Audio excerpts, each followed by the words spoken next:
Are we all good on our mics? Yep. All right, cool. Well, actually, it's going to make it, Mayor. Yep. 1, 2, 3. 7, 8, 9. Gotcha. Commissioner? Let's count. 1, 2, 3. Gotcha. Very good. Everyone roll. Rolling. And call the meeting. Mayor Scott, Commissioner Worley, Happy New Year. Happy New Year. Thanks very much for joining me today. 201 homicides in Baltimore in 2024 in 45 years, dating back to 1980. This is tied for the second lowest number ever. Mayor Scott, I'll start with you. How do you explain that? Well, listen, Tyler, we laid out very, very clearly a few years ago my comprehensive violence reduction strategy that relies on a lot of things. A lot of things from the women and men in the police department through our GVRS strategy, focuses on those who are most likely to be the victim and perpetrator of gun violence, through growing our community violence intervention ecosystem across our city, our focus on guns in every way, the people, the guns themselves, where they're coming from, the companies. When you put something together like that and you allow all parts of that system to work together and everyone understanding how we have to work in partnership to protect and save lives, that's how you end up with results like that 2 years in a row. As you know, this is now 2 years in a row that Baltimore has had its largest single year reduction in homicides from one year to the next. 20% in 2023, 23% in 2024, right? And we want to beat that this year because that 201 is still 201 too many for us. And I think that we're going to continue in this work because we know the strategy is working. We'll adjust when we need to, but we will not move away from the strategy, and we want to be thankful to all of our partners, right? To everybody who works from the police department, everyone who works in Muncie, every single community violence intervention worker, whether it be through Safe Streets or We Are Us or our hospital-based responders, everybody that works in the state's attorney's office, the U.S. attorney's office, all our federal law enforcement partners, every single community member that calls in and complains or gets out there and helps with a Citizens on Patrol, everyone together shares in Baltimore making history once again, and we just want to continue that progress. Commissioner Worley, same question. Yeah, I'm extremely proud of the work the men and women of BPD has done. They've done significant work and tremendous results with less people than we've ever had. But we can't do it alone. It's partnerships of everyone, federal, state, local partners, the group violence reduction strategy. And one thing we don't mention a lot, actually two things, is the community. The community is starting to support us more. But also, over the last several years, we've got better technology, better cars, newer cars. We're giving the men and women more and more tools each year to do their job, and they're showing that they can do it better than they've ever done it. Our clearance rate at almost 70% for homicides is phenomenal, and we want to continue to do that. And that goes back to everyone. No one person can do it alone. The group violence reduction strategy that we have, one of the things that we're proud of is not only that we've taken a lot of criminals off the street, a lot of their young men and women have taken services and put down the guns, and that's the goal. And 201 is 201 too many. Next year we want to be even lower and continue to drive the numbers down. Commissioner Worley, a follow-up question for you. In previous years, when you lay down the data for the homicide data, you put that on a map, year after year, it's in the same neighborhoods. It's that black butterfly. Neighborhoods that are dealing with blight, with poverty, with a lack of economic investment. Is that what you're seeing in 2024 as well? Pretty much the same thing, but it's getting better because we can't change that either. The police department and the mayor can't change 20 or 30 years of underinvestment in these communities, and we're doing better each year, but it's going to take time. Those areas were underinvested in over the last several years, and they were not over-policed, but we had to put a lot of police there. So I think all the services, the city services and state services, the better housing are vacant. I'm going to steal some of the mayor's thunder. The amount of vacants is lower than it's ever been, and the amount of new businesses that are coming into the city. So the whole goal, there's less in those communities this year than there was last year. Next year there's going to be less. And then eventually hope we can get it down to where we're not even talking about the homicides isn't the main story. It's all the great things that the men and women and the young people in our city are doing. Mayor Scott, anything you want to add to that? Yeah, listen, we know that, right, Atali? I grew up in one of those neighborhoods in Park Heights. That's the reason why I got into public service, because I saw that violence up front and personal a lot as a young man. And as the police commissioner would talk about, I also saw the wrong approach being taken to solve those problems. But when I think about how we deal with disease known as gun violence, it is our comprehensive violence reduction strategy, but it's also the way that we're talking about equitably investing in our city's neighborhoods. When you think about the amount of rec centers that we've opened in those very neighborhoods, for example, we are going to just a few weeks break ground on a brand new rec center right there near Brooklyn Homes, right? Something that they deserve in that neighborhood. When you think about how what's happening in Chick Webb, when you think about the Parkview Rec Center right there near Pennsylvania and North Avenue that's being built, when you think about that we have the lowest number of vacant houses that we've had in over 20 years, and you can see neighborhoods like Harlem and Emerson, which was a fully vacant block when I came into office, where now they are selling these houses for $250,000, $300,000 for folks who are from Baltimore moving back into those neighborhoods. That's how you do all of this together. I cannot erase and was not going to erase hundreds of years of purposeful disinvestment into those neighborhoods, because you have to be always reminded, Tali, that Baltimore, in this very room, the bill that did the first racial redlining was signed at that desk, right? And you cannot erase that in 4 years or even in 8 years, but you have to start to take chunks out of that, and that's why we're doing that kind of investment into those neighborhoods, whether it's Emerson Village or Chum or Park Heights, right? East Baltimore, West Baltimore, and that's why that strategy to deal with vacants is also critically important to this work as well. So you touched on this, but you know, what you've done over the past couple of years, you know, those are things that are done, that they're in the past. How do you help those neighborhoods where those murders persist in 2025? The same way, right? We have to continue. When you think about where we were, Tyler, a few years ago, the question that I got asked every single day was, how will you get the city to stop having 350 homicides a year? And then we got under 300 last year, and now we're down to 201. When you're doing that work, and as the commissioner said, it's a different approach for us. Yes, we're going out there, we're gonna always hold people accountable. If you continue to play with gun violence and guns and bring poison into our neighborhoods and disrupt people's lives and harm people, we will remove you. But we will also give you that opportunity to change your life. And you can see people taking that opportunity, that chance that, quite frankly, they've never been offered before.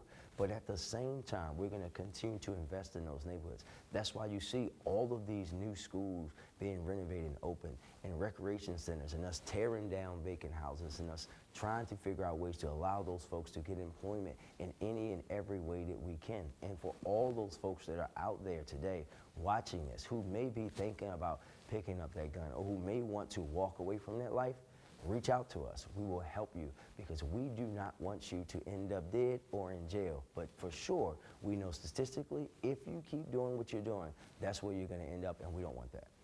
Yeah, to take one of those examples, Commissioner Worley, on December 2nd, William Womack boarded a MTA bus.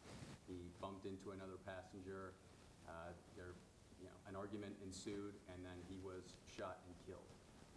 How do you stop that gun violence in 2025? I think you have to start with slowing down the proliferation of guns coming into our city.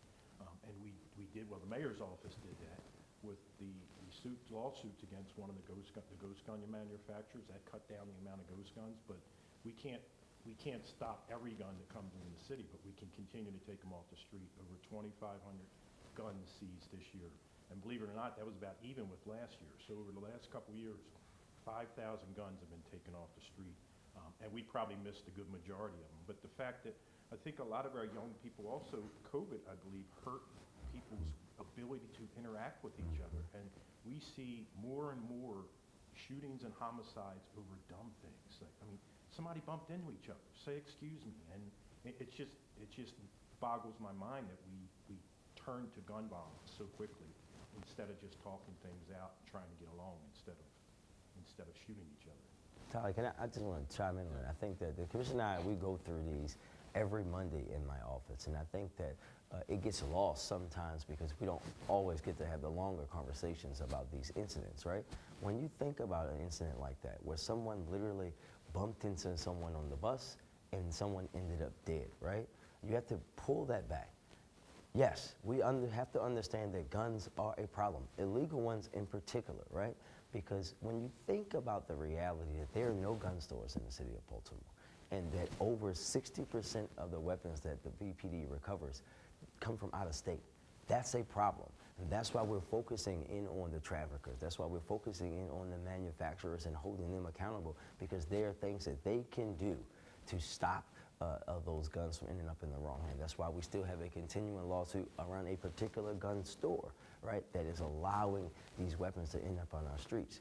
But we also have to deal with the human element, because for someone to think it's okay or the right response to shoot and murder someone because they bumped into them on the bus, right, means that they're not here. They're not right in the mind. The ability for folks to resolve conflict, because this isn't, we talk about this all the time, this isn't the 80s and 90s and early 2000s when I was growing up.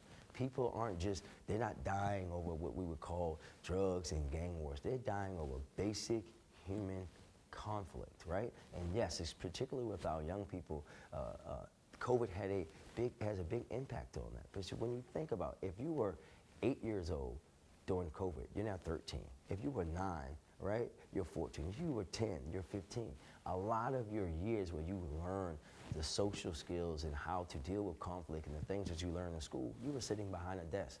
We have to get to that for everybody, every single person, because too many people are dying on the streets of Baltimore, and quite frankly, from talking to my fellow brother and sister mayors around the country over basic human conflict that is going to happen. I can't tell you how many times I was on the MTA as a young man and bumped into somebody. And you just say, oops, my bad, you move on, right? And to see grown people resulting to that kind of violence against someone for something so similar shows you the difficulty in that. Because, listen, we have the best police officers, the best detectives in the world. But this is not Tom Cruise in the Minority Report. There's no way that they were going to be on that bus and knew that that person was going to do that at that time. And that's why we have to think about these things a little deeper. Mayor Scott, if gun violence is a public health problem, how much is turnover at the Baltimore Health Department hurting your efforts to reduce gun violence? Well, listen, the turnover has only been at the top, right? And I think that we know that we have strong folks working in the health department, all across the health department, right? But also you have to understand, when you think about it as a public health issue, it's not just the health department, right? It's not just the police department. It's every single agency in the city of Baltimore, right? It's DPW, it's transportation, it's recreation parks, it's Muncie.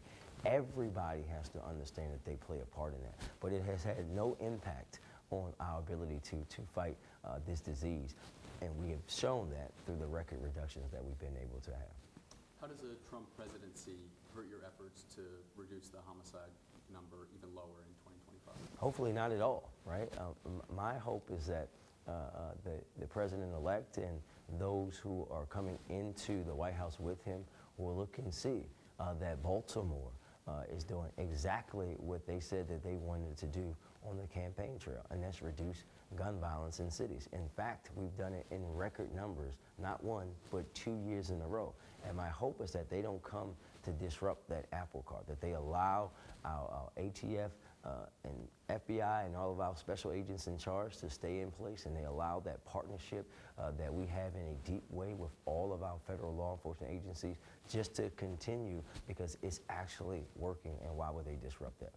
Commissioner Worley, any concerns with ICE or any other element there? No, because we all want the same thing. We want our violent criminals off the street.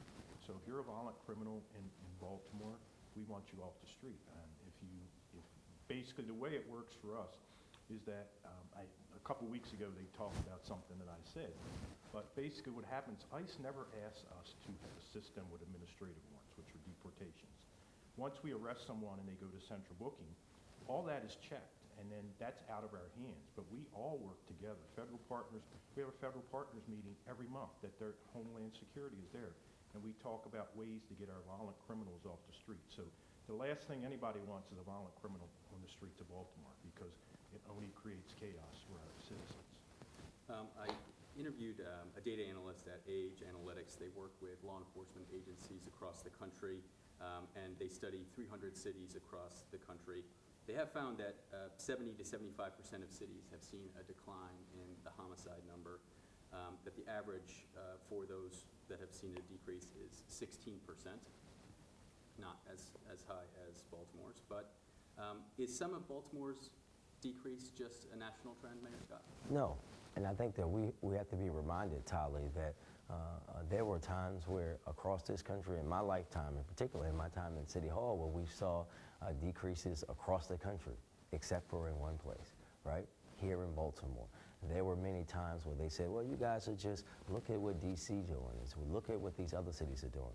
But now the tables have turned, right? When you think about just a few months ago, I hosted Mayors for Against Illegal Guns, our board meeting here, and they learned about our GVRS strategy, and they've been doing that, right? The day before, we were all at the White House, where they actually watched a documentary about me in building our public violence reduction strategy in the White House, right? That's a big difference for Baltimore to be in that position for where we've been at in the past. And also, I just would like to say that last year, the reduction nationally was 10%. We were at 20. So 2 years in a row, our reduction is higher than the national average, and that shows to the work that we're doing, but also the fact that so many of our counterparts from around the country are asking us about our strategies and things that we do, show that we're on to something here. And quite frankly, this isn't new. These types of strategies have been implemented in cities around the country, and we just have to stick with them over time, and that's been Baltimore's problem, changing from strategy to strategy instead of sticking with things that have been proven to work. What do you think are 2 or 3 of Baltimore's biggest strategies that make the city different? GVRS is at the top of that list. I think that we have lived in a time frame for much of my life where if you lived in a neighborhood that had a lot of violence, and you, quite frankly, if you look like me, you were considered to be one of the people that were at risk and a criminal, right? That's not the case.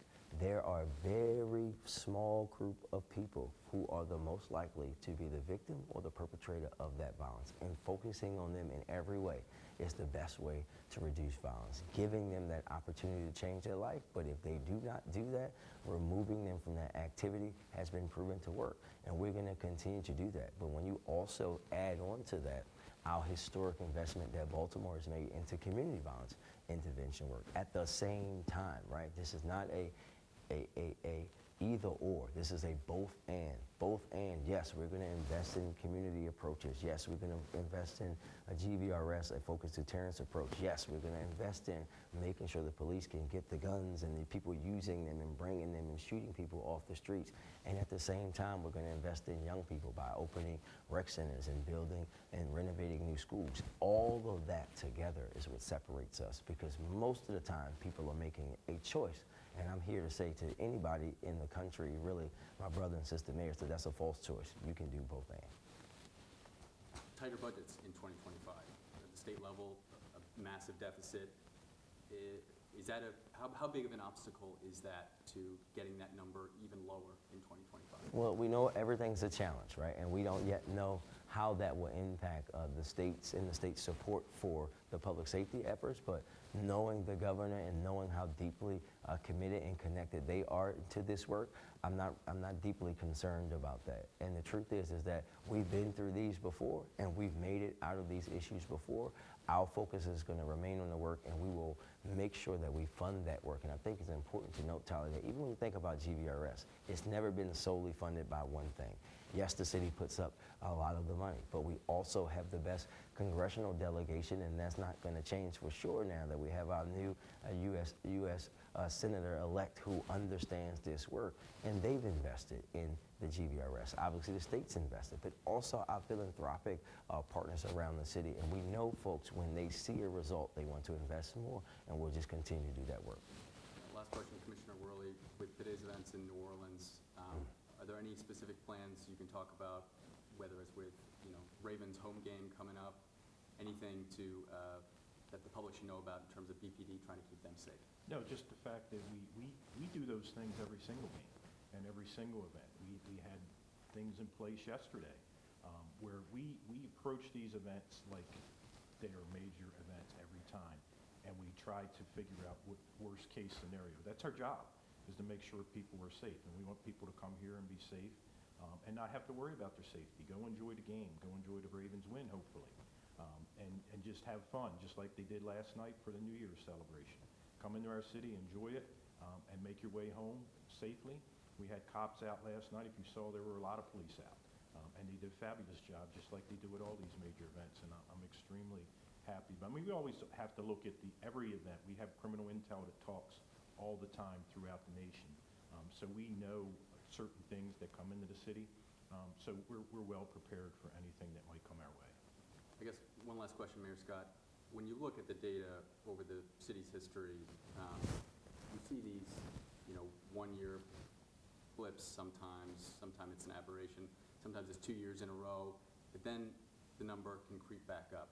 If the number does creep back up in Baltimore in 2025, what will that be over, how would you explain that if that happens? Well, you have to, Tyler, we don't believe in putting negative energy out there. So we're going to work every day to make sure that that doesn't happen. But having been here, for example, we know in the years from 2007 through 11, we saw reduction. But people don't even remember that some years you saw some slight increases, right? You just never know what's going to happen when you're dealing with humans and human emotions and what they're going on in human conflict. But our job is to have the plan, adjust where necessary, and focus on doing what we know works to reduce violence in the city of Baltimore, right? And that's what you have to stay focused. But I also would say that when you go back and look at those times where we were down and then went back up and down and went back up, one thing you can go back and look at those times and see is that you had consistent change of leadership at the top, whether it be in the mayor's office or the police commissioner's office or this agency or that agency. We have consistency in leadership for the first time in a long time, and we want to continue that in order to continue the reduction. Anything I didn't ask about that either of you want? Just went with the question about us being following the same trend around the country. But there were times when the rest of the country was going down and we were still over 300. And we continue to go down. But one thing that we're doing that a lot of agencies aren't doing, we're reforming the police department at the same time that we're lowering crime, which is a very difficult thing to do. But people thought I was crazy when I said I wanted to be under 200 this year. And we came really close to it. That's one thing I know. If I give my men and women a challenge to do something, they will go out and do their best to do it. And they did a phenomenal job this year with all of our partners to achieve 201. And next year, I want to be under 170. So that's your challenge to them in 2025? 170. That would be the lowest we've had ever recorded, I believe, other than in the 60s. Okay. Our numbers go back to 1970. That was the lowest since 1970. I think also, Tyler, is when you think about the other cities, during COVID, Baltimore didn't see the big spike, right? So you have to consider that we did not see the spike that everyone saw during COVID, and I think it's important. I asked the data analyst about that. He said after Freddie Gray, Baltimore saw that spike. That spike is different, and yeah. It stayed high for a long Stayed high time. for a long time. But that's what he says Baltimore and a couple other cities like it, New Orleans he mentioned, do is they go above the national trend, and then when they drop, they go below the national trend. They both had the same issue. Okay. Go back and look. They switch a lot.